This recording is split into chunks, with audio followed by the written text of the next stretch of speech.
Welcome back everyone. Practice set number ये 118 है।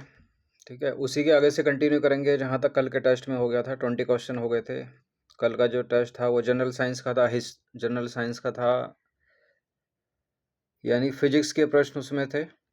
अब इसमें हम हिस्ट्री के प्रश्नों को, इम्पोर्टेंट 20 प्रश्न हैं और इसमें 21 से लेकर 40 तक देखेंगे। किसी भी स्टेट के पीसीएस के लिए इम्पोर्टेंट है ये। ठीक है, यूपीपीएससी हो गया, बीपीएससी हो गया या यूपीएससी सिविल सर्विसेज। चलिए स्टार्ट करते हैं। क्वेश्चन नंबर 1 यानी 21। पतंजलि किसके संकलन के लिए प्रसिद्ध हैं? पंचतंत्र, ब्रह्मसूत्र, आयुर्वेद, योग सूत्र।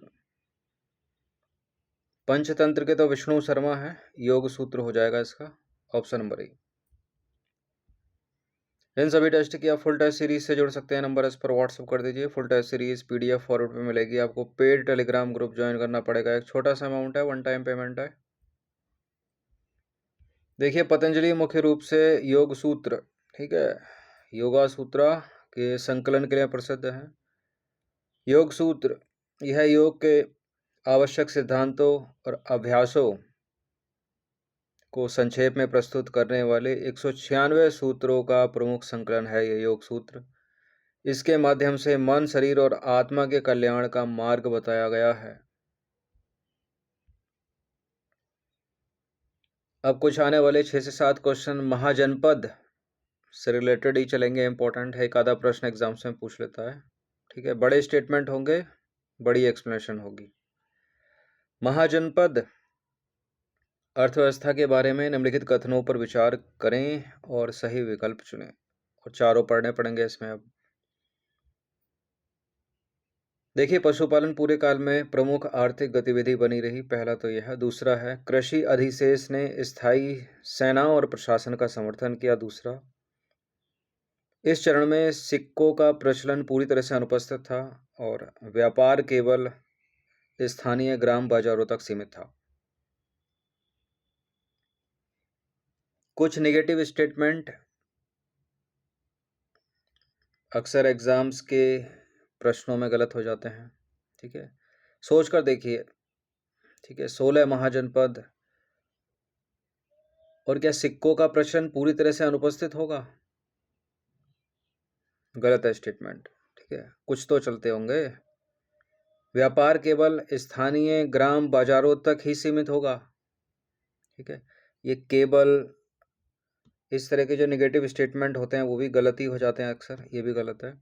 पशुपालन पूरे काल में प्रमुख आर्थिक गतिविधि बनी रही और कृषि अधिशेष ने स्थायी सेनाओं और प्रशासन का समर्थन किया।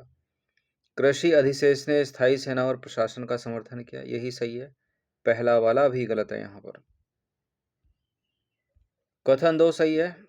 कृषि अधिशेष ने स्थायी सेना और प्रशासन का समर्थन किया, यही सही है।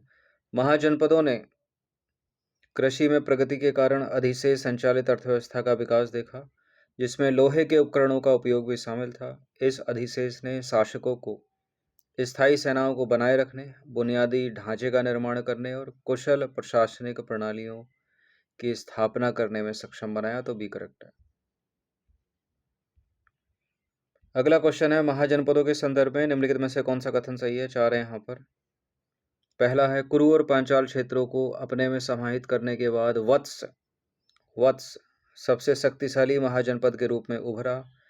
कौशल ने अयोध्या से श्रावस्ती को स्थायी रूप से राजधानी स्थानांतरित करके अपना राजनीतिक वर्चस्व बनाए रखा।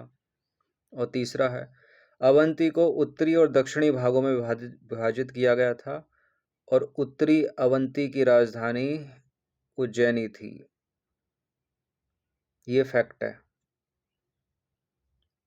ठीक है, गलत भी हो सकता है, क्या पता दक्षिणी अवंती की राजधानी उज्जैनी होगी, सही भी हो सकता है। तो कुछ फैक्ट हैं हिस्ट्री में। ठीक है, रटे रहने चाहिए, पता रहने चाहिए।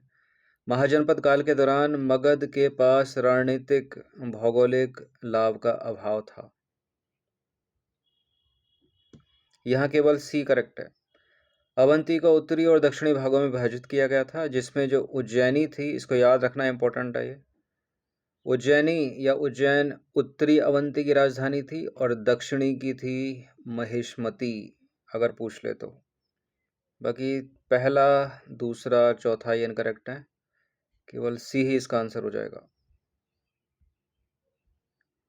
अवंती जो है प्रमुख महाजनपदों में से एक था, जो वर्तमान मध्य प्रदेश और राजस्थान के कुछ हिस्सों में स्थित था। प्रशासनिक दक्षता और शासन को बेहतर बनाने के लिए इसे रणनीतिक रूप से उत्तरी और दक्षिणी क्षेत्रों में विभाजित किया गया था। अवंती के उत्तरी भाग की राजधानी उज्जैन थी, जिसका महाजनपद काल के दौरान व्यापार, राजनीति और संस्कृति के केंद्र के रूप में महत्वपूर्ण महत्व था। अपनी भौगोलिक स्थिति के कारण उज्जैन प्राचीन भारत का एक महत्वपूर्ण शहर था, जो वाणिज्यिक और सांस्कृतिक आदान प्रदान के केंद्र के रूप में कार्य करता था। और अवंती के दक्षिणी भाग की राजधानी महिष्मती थी। यह वर्तमान मध्य प्रदेश के मालवा क्षेत्र में नर्मदा नदी के तट पर स्थित है। तो अवंती के भाग हैं, यह राजधानी उत्तरी अवंती की उज्जैनी या उज्जैन, दक्षिणी अवंती की महिष्मती या माहिष्मती। क्वेश्चन नंबर 24, निम्नलिखित में से कौन सा कथन गणतांत्रिक महाजनपदों की प्रकृति को सही ढंग से दर्शाता है? क्या होता है गणतंत्र? यानी जनता का तंत्र। पहला स्टेटमेंट, पहला कथन, उन पर वंशानुगत राजाओं का शासन था जिन्हें सभाओं द्वारा सलाह दी जाती थी। ठीक है, वंशानुगत राजा। निर्णय लेने की शक्ति एक निर्वाचित शासक में केंद्रित थी। ठीक है, निर्वाचित शासक हो सकता है लेकिन केंद्रित थी। ठीक है, थोड़ा नेगेटिव हो गया। और शक्ति का प्रयोग सामूहिक रूप से कबीले के प्रमुखों की एक सभा द्वारा किया जाता था। उन्होंने राजनीतिक उपकरण के रूप में युद्ध को पूरी तरह से खारिज कर दिया। यह भी गलत है। ठीक है, निर्णय लेने की शक्ति एक निर्वाचित शासक में केंद्रित थी। यह भी गलत हो गया। उन पर वंशानुगत राजाओं का शासन था जिन्हें यहाँ वंशानुगत, तो ये गलत हो गया। सी ही सही होगा इसका। शक्ति का जो प्रयोग है सामूहिक रूप से कबीले के प्रमुखों की एक सभा द्वारा किया जाता था। देखिए, गणतांत्रिक महाजनपद ये प्राचीन भारतीय राज्य थे जिन्होंने शासन की राजशाही प्रणाली का पालन नहीं किया, बल्कि कबीले आधारित सभाओं द्वारा कुलीन तंत्र या सामूहिक निर्णय लेने के एक रूप का अभ्यास किया। इसलिए सी करेक्ट है, तीसरा विकल्प। देखिए, इन गणराज्यों में शाही निकाय अक्सर कबीले प्रमुखों की एक सभा या प्रतिनिधि होते थे, जो सामूहिक रूप से राजनीतिक, प्रशासनिक और सैन्य नियंत्रण लेते थे।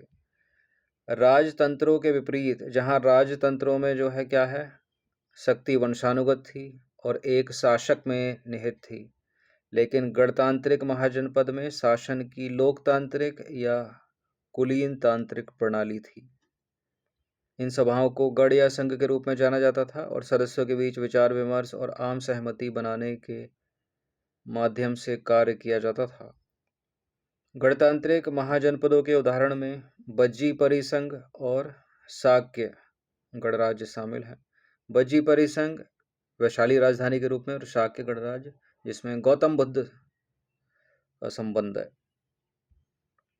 क्वेश्चन नंबर 25 पर आ जाइए। कौशल मगध संबंधों के संदर्भ में कौन सा कथन सत्य है? पहला है, प्रसेनजीत के शासनकाल के दौरान कौशल ने मगध को स्थायी रूप से अपने अधीन कर लिया। दूसरा है, विवाह संबंधों ने दोनों के बीच शक्ति संतुलन को बदलने में भूमिका निभाई। कौशल और मगध को कभी भी कौशल से प्रतिरोध का सामना नहीं करना पड़ा और बौद्ध परिषदों के माध्यम से संघर्ष का समाधान किया गया।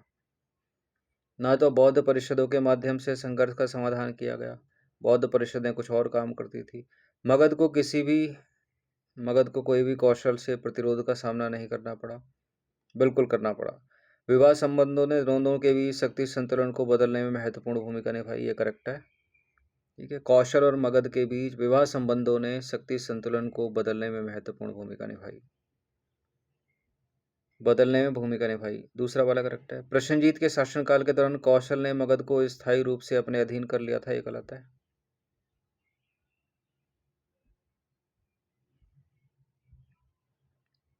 बी करेक्ट है यहाँ पर, विवाह संबंध वाला। देखिए, कौशल और मगध के बीच संबंध लगातार संघर्षों और गठबंधनों द्वारा चिन्हित थे, विशेष रूप से प्राचीन भारत में 6वीं और 5वीं शताब्दी ईसा पूर्व के दौरान। विवाह संबंधों ने कौशल और मगध के बीच शक्ति की गतिशीलता को संतुलित करने में महत्वपूर्ण भूमिका निभाई। उदाहरण के लिए मगध के राजा बिंबिसार ने कौशल के राजा प्रसेनजीत की बहन से विवाह किया, जिससे दोनों राज्यों के बीच अस्थायी रूप से तनाव जो है कम हो गया, इसलिए करेक्ट हो जाता है वो। ठीक है, यह दावा करना कि कौशल ने राजा प्रसेनजीत के शासनकाल के दौरान मगध को स्थायी रूप से अपने अधीन कर लिया था, ऐतिहासिक रूप से गलत है। हालांकि कौशल शक्तिशाली था, लेकिन मगध अंततः बिंबिसार और अजातशत्रु जैसे शासकों के अधीन प्रमुख हो गया था। ठीक है, इसलिए वो कथन गलत है, पहला वाला। यह दावा कि मगध को कभी भी कौशल से प्रतिरोध का सामना नहीं करना पड़ा, ये भी गलत है। कौशल ने कई उदाहरणों में मगध के विस्तार का विरोध किया और दोनों राज्य अक्सर क्षेत्रीय और राजनीतिक प्रभुत्व को लेकर भिड़ते रहे, तो ये भी गलत है। कौशल और मगध के बीच संघर्ष को बौद्ध परिषदों के माध्यम से हल नहीं किया गया था। इन परिषदों को बौद्ध धर्म के भीतर सैद्धांतिक रूप से संबोधित करने के लिए बुलाया गया था, न कि राजनीतिक संघर्षों के लिए। ये भी गलत है, चौथा वाला।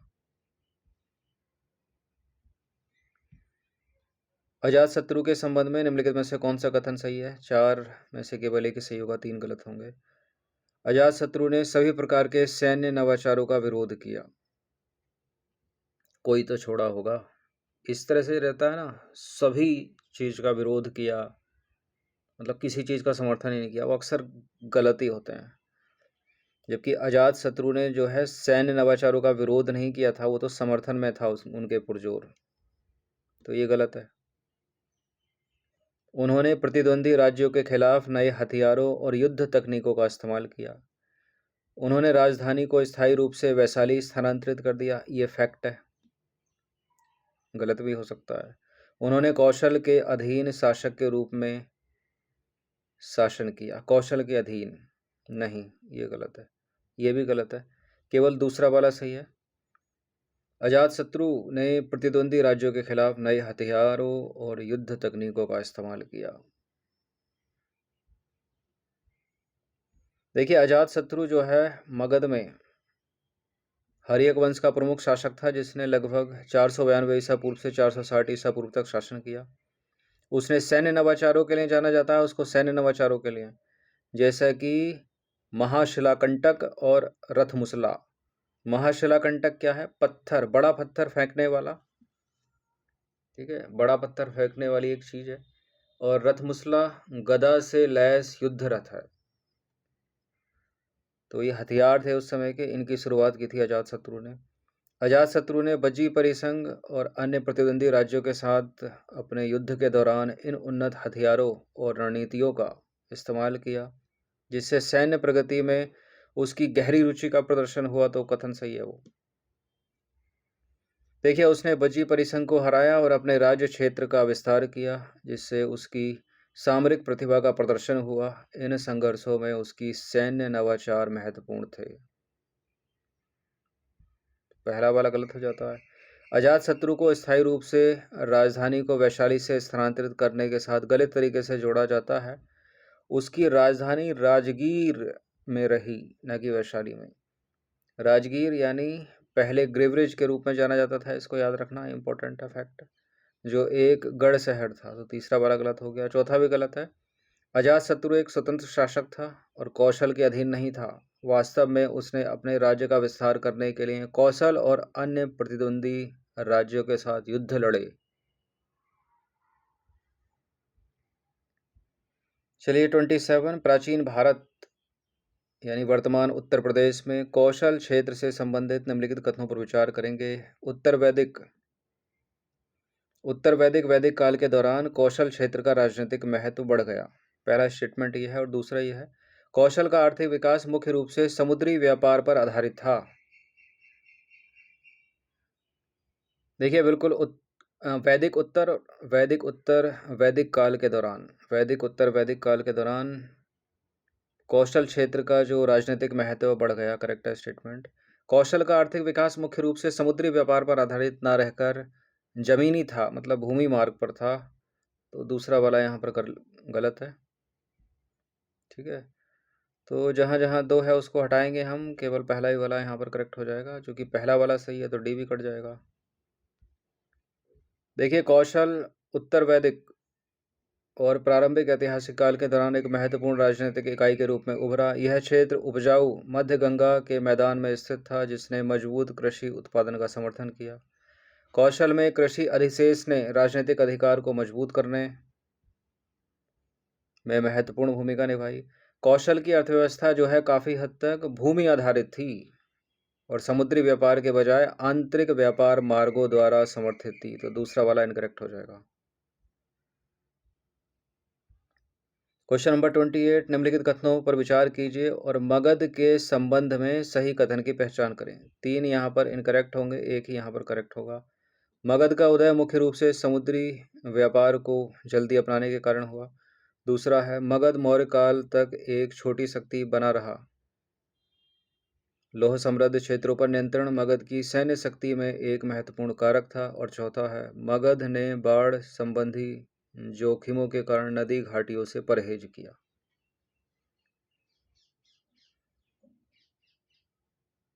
बिल्कुल परहेज नहीं किया नदी घाटियों से, नदी घाटियों का लाभ उठाया उसने।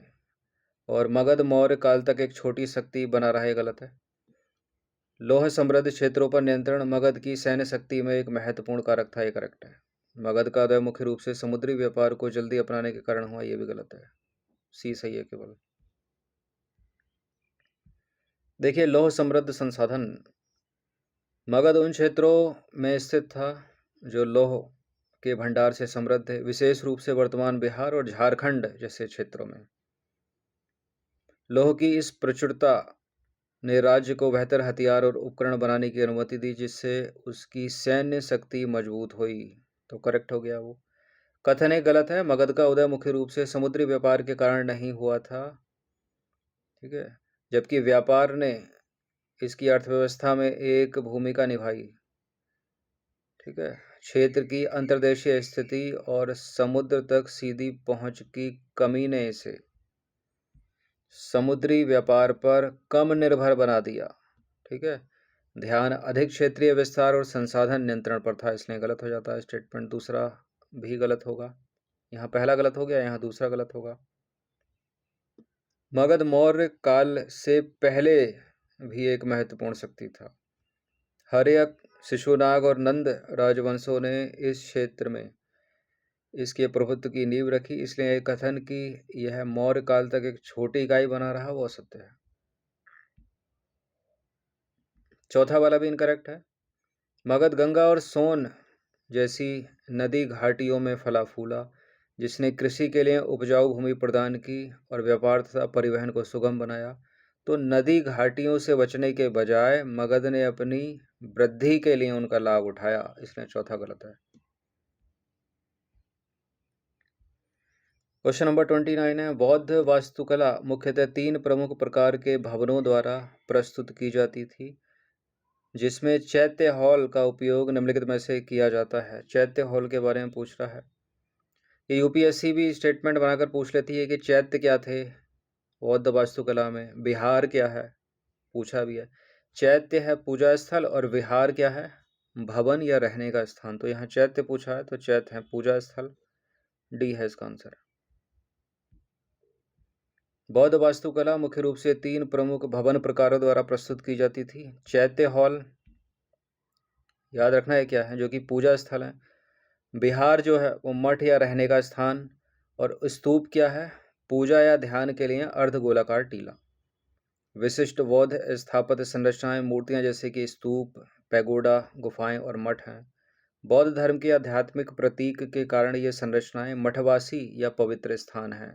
ये संरचनाएं ऊपर वाली, देखिए ये एक पवित्र भूमि के रूप में भी काम करते थे, जिसमें किसी की आत्मा को शुद्ध करने की शक्ति होती है। मठ में, चैत्य में।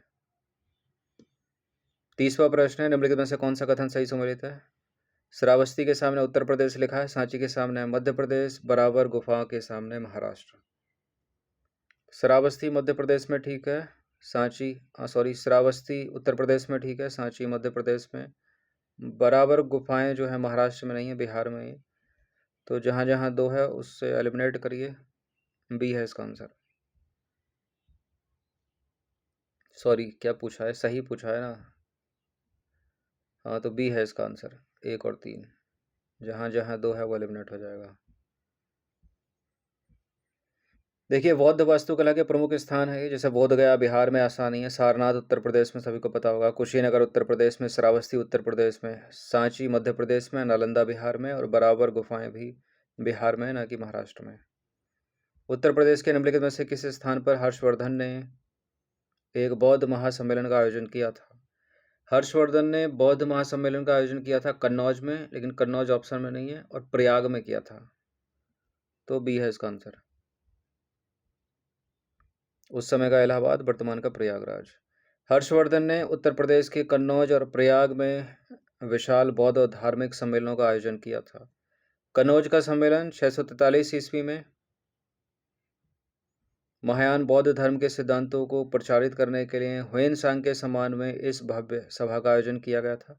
और प्रयाग का सम्मेलन ह्वेनसांग के अनुसार हर्षवर्धन हर 5 वर्षों में प्रयाग में गंगा यमुना के संगम पर एक विशाल दान सभा का आयोजन करता था, ठीक है, जिसे महादान पर्व कहा जाता था। इन सभी टेस्ट की आप फुल टेस्ट सीरीज से जोड़ सकते हैं। नंबर इस पर व्हाट्सअप करके full test series PDF format में मिलेगी, ठीक है। एक छोटा सा अमाउंट है, इतना कम इसलिए रखा है ताकि सभी लोग इसको इजीली अफोर्ड कर सकें। क्वेश्चन नंबर 32, भारत में पशुपालन और कृषि के शुरुआती प्रमाण कहाँ से आए थे? मोस्ट इंपॉर्टेंट और कॉम्पिटिटिव एग्जाम का पालतू प्रश्न, बहुत बार रिपीटेड हुआ है। मेहरगढ़ इसका उत्तर है।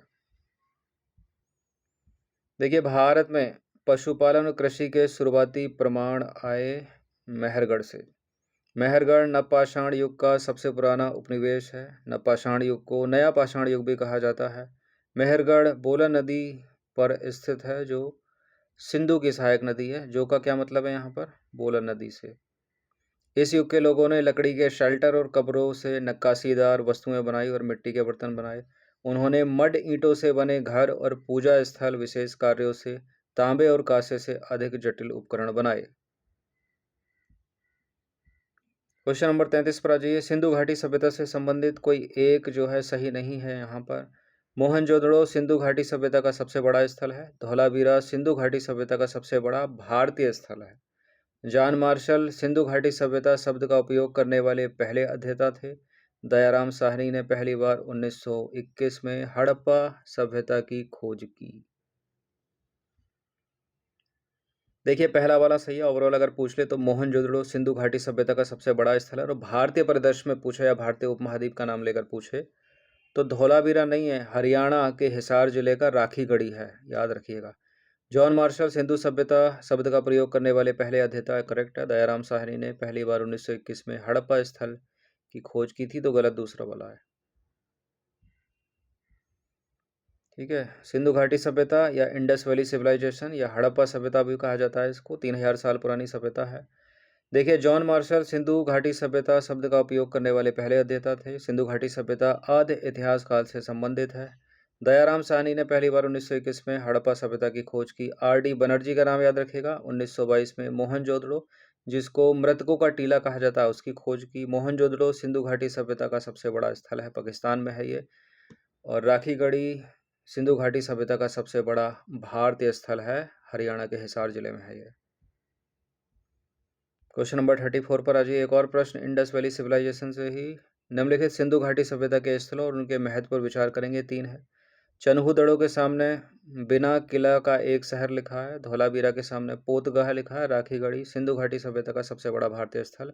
उपरोक्त में से कौन सा सही तरीके से मेल नहीं खाता है? तो जो मेल नहीं खाता है वो उत्तर है, याद रखना। जो खाता है वो उत्तर नहीं है। तो ऊपर तो एक्सप्लेनेशन देख के तीसरा करेक्ट हो गया, तो तीसरा तो मेल खाएगा ही खाएगा। अब जहां जहां 3 है वो तो उत्तर हो ही नहीं सकता। चन्हूदड़ो बिना किले का एक शहर है, ये भी ठीक हो गया। तो इनकरेक्ट हो गया केवल दूसरा वाला, ए है इसका आंसर। धौलावीरा नहीं बल्कि लोथल डॉकयार्ड है, पोतगाह। तो धौलावीरा ना होकर जो लोथल है वो भारत गुजरात में है। सिंधु घाटी सभ्यता के दौरान एक डॉकयार्ड यानी पोतगाह था, और इस स्थान पर दोहरे दफराने का उदाहरण भी मिला है। दोहरे दफनाने मतलब नर और मादा को एक ही कब्र में दफनाने के प्रमाण, मेल फीमेल को। क्वेश्चन नंबर 35, दो स्टेटमेंट, निम्नलिखित कथनों में से कौन सा कथन सही है? राखी गढ़ी से महान स्नानागार की खुदाई की गई थी और मोहनजोदड़ो भारतीय उपमहाद्वीप का सबसे बड़ा हड़प्पा स्थल है। इस तरह के प्रश्न भी एग्जाम से मिल जाते हैं। इसमें जो है अल्टा पल्टी की गई है, स्वैप किया गया है, ठीक है, ऊपर का नीचे है, नीचे का ऊपर है, तो दोनों के दोनों गलत हैं, ये डी है इसका आंसर।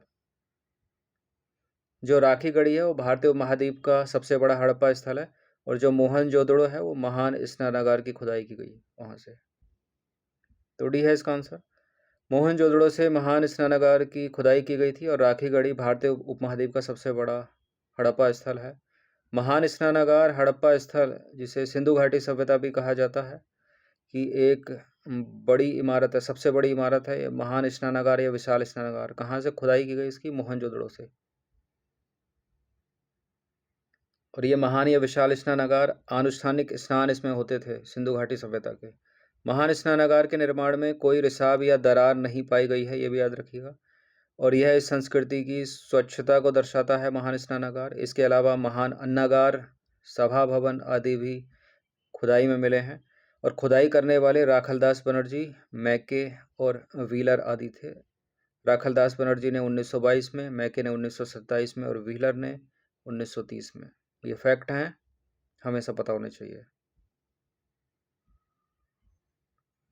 अगला प्रश्न है 36वां प्रश्न है, इंडस वैली सिविलाइजेशन से ही संबंधित है। भारत की प्राचीन संस्कृति और सभ्यता के संदर्भ में सिंधु घाटी सभ्यता का निम्नलिखित में से कौन सा स्थल हरियाणा में है?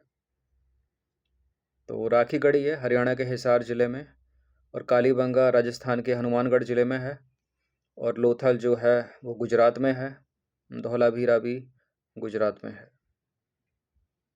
यह सिंधु घाटी सभ्यता के स्थल, सामने है इनकी अवस्थिति। राखी गढ़ी हरियाणा के हिसार जिले में, कालीबंगन या बंगा राजस्थान के हनुमानगढ़ जिले में, और लोथल है भाल क्षेत्र गुजरात में, और धौलावीरा है कच्छ क्षेत्र गुजरात में। क्वेश्चन नंबर 37, एंशिएंट हिस्ट्री, चीनी बौद्ध यात्री इत्सिंग के संदर्भ में दो स्टेटमेंट है यहाँ पर।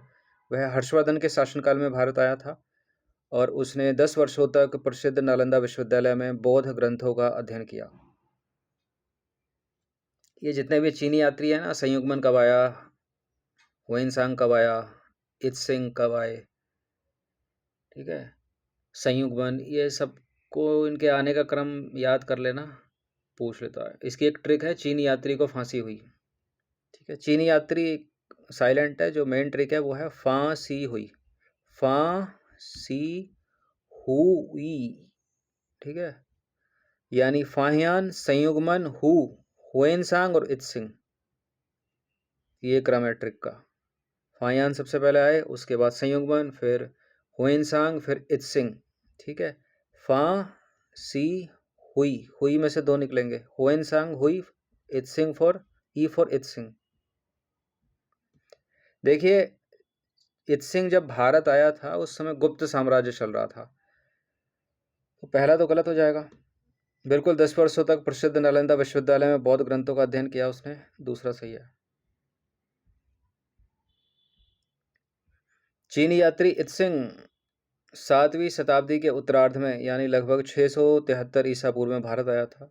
उसने किसी विशिष्ट राजा के दरबार में रहने के बजाय मुख्य रूप से बौद्ध धर्म का अध्ययन करने और भारतीय संस्कृति को समझने के लिए यात्रा की, तो पहला तो गलत हो गया।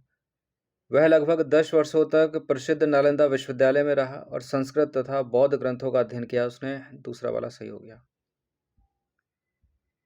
अगला प्रश्न भी इत्सिंग से संबंधित है, ये प्रीवियस ईयर का प्रश्न है। इत्सिंग एक चीनी यात्री था जिसने डैश शासनकाल के दौरान भारत का दौरा किया था, तो क्या आएगा यहाँ पे? हर्यक वंश, चोल साम्राज्य, गुप्त साम्राज्य या मौर्य साम्राज्य? ऊपर बता ही दिया है, गुप्त साम्राज्य, गुप्ता डायनेस्टी। देखिए, इत्सिंग एक प्रसिद्ध चीनी बौद्ध भिक्षु और विद्वान थे जिन्होंने 7वीं शताब्दी में भारत की यात्रा की। उसकी भारत यात्रा गुप्त साम्राज्य के शासनकाल के दौरान हुई, जो कला विज्ञान और संस्कृति में अपनी प्रकृति के लिए जाना जाता था। ये जो का मतलब क्या है यहाँ पर? गुप्त साम्राज्य से।